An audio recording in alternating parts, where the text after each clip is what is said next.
Welcome back to Let's Play Battle for Bikini Bottom for the PC. Phew. So it's the following day, and instead of boring you guys with everything right now, this whole adventure that I had here today that I spent 2 hours on, plus however much time I spent on it last night, I'll treat you guys to the cutscene for the spectacular contraption first, and then as we're doing whatever this contraption, whatever it is, I'll show you a little bit of footage in the corner of the screen with what I was doing here, and I'll talk over it because it was an adventure. Hopefully this game's last hurrah as far as being a pain for me goes.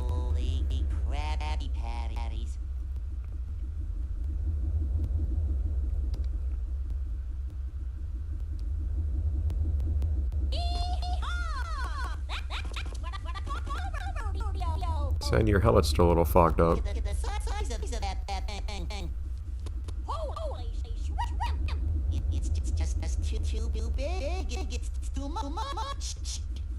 And too laggy. It's too much for the game. Hey. AWE. Yeah, you better go, Sandy.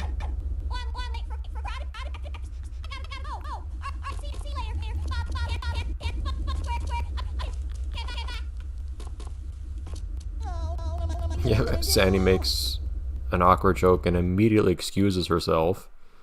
Interesting. Switch to see where the contraption is broken. Drag and drop each machine part to its correct location on the contraption. Place all of the machine parts correctly to continue to the next game. Okay, I'm immediately going to try to do this all without actually seeing what's broken first. But okay. So what was the whole story there? So the issue was, first of all,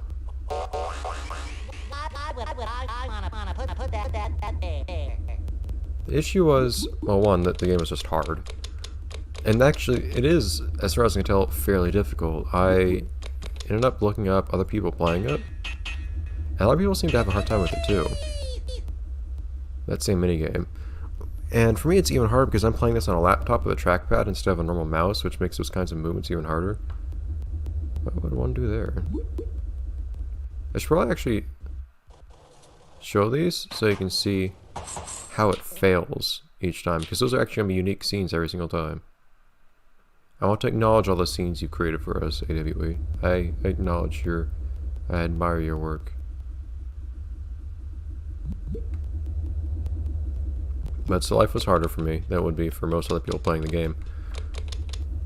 But then there are a few other issues. For one, when the game lagged, and I want to distinguish this between the game lagging and my computer lagging. Those are two different things.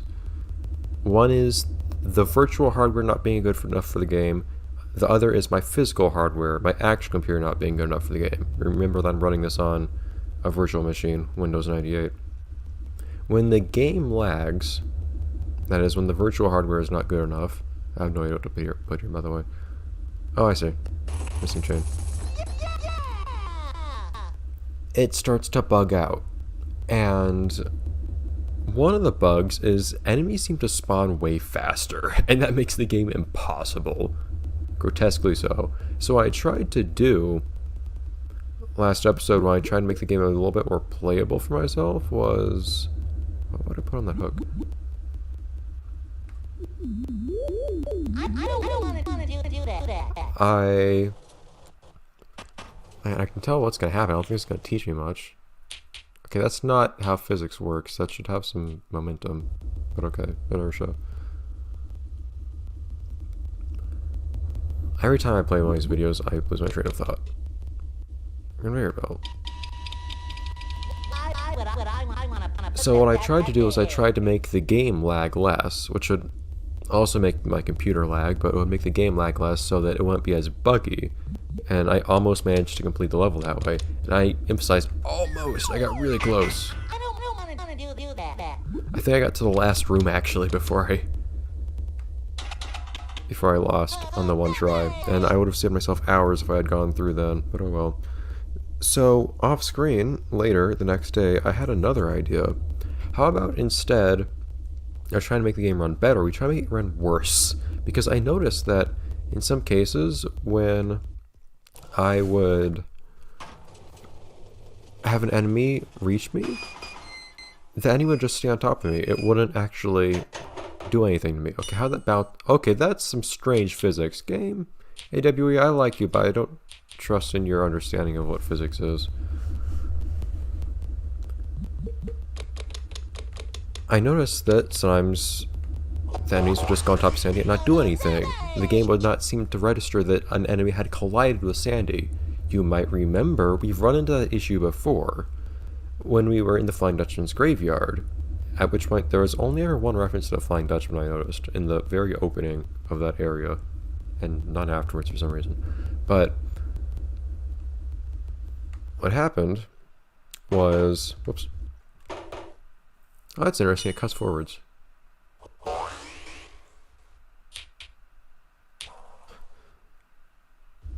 Thanks, camera, you didn't really need to pan over there yet.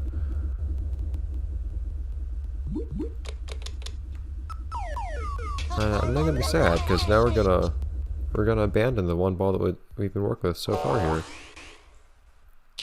It's off to you. It's in your hands now.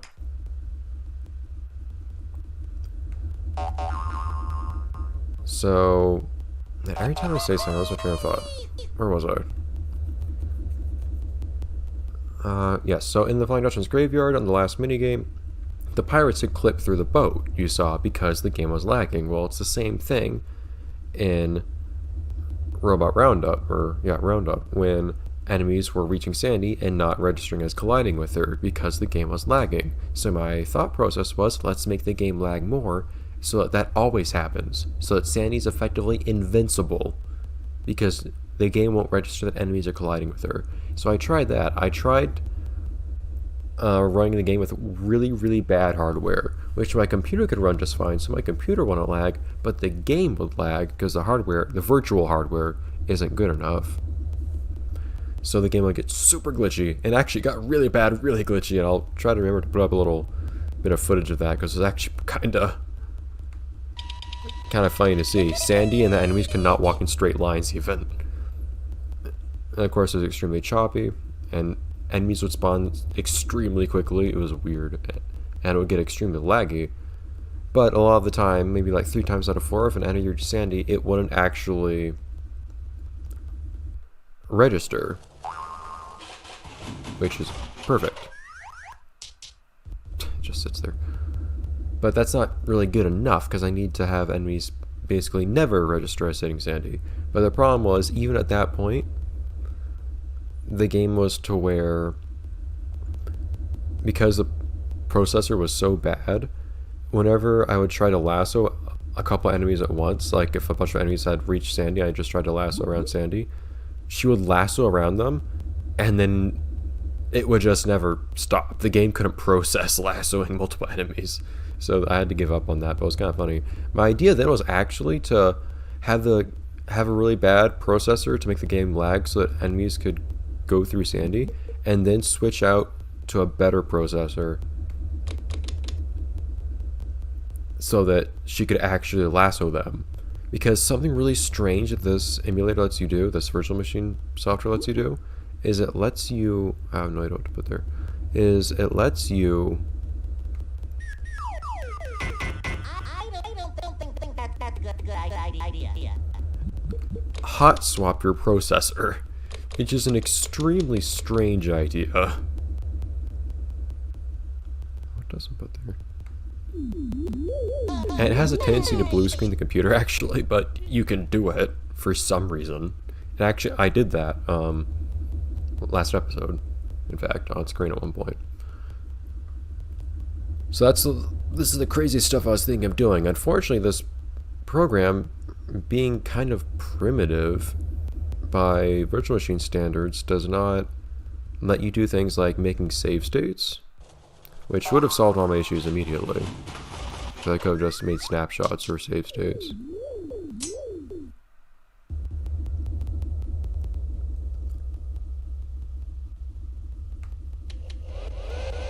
Alas, this is not like VirtualBox where I can do that. So instead I had to trudge on, and I basically had to give up and actually try to play the game as intended, like I had tried before, and failed before.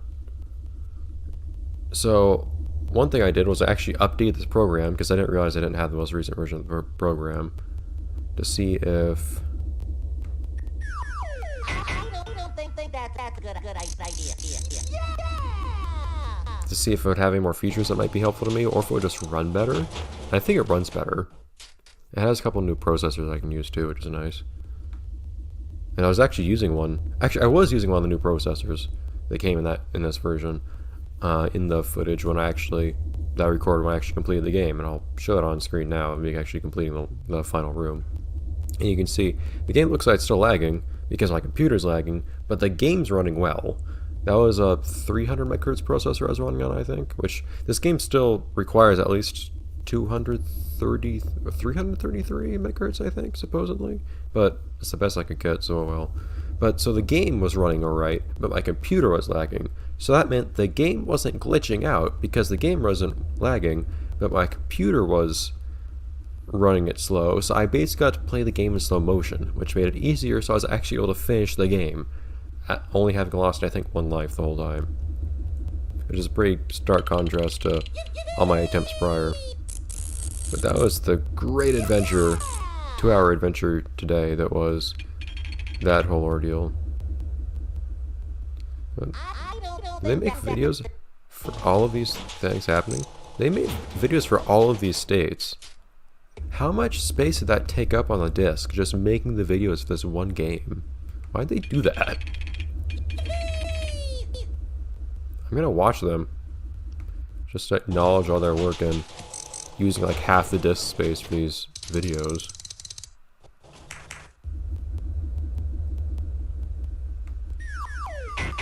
I think that's about everything.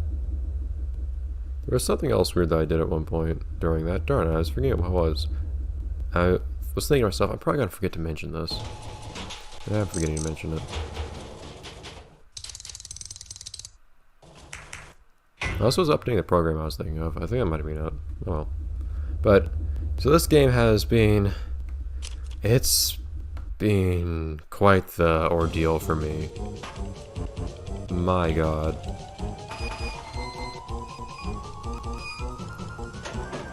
So, this episode was basically the post-mortem on the previous episode. Interestingly. The physics in this bothers me so much. This looks so ridiculous.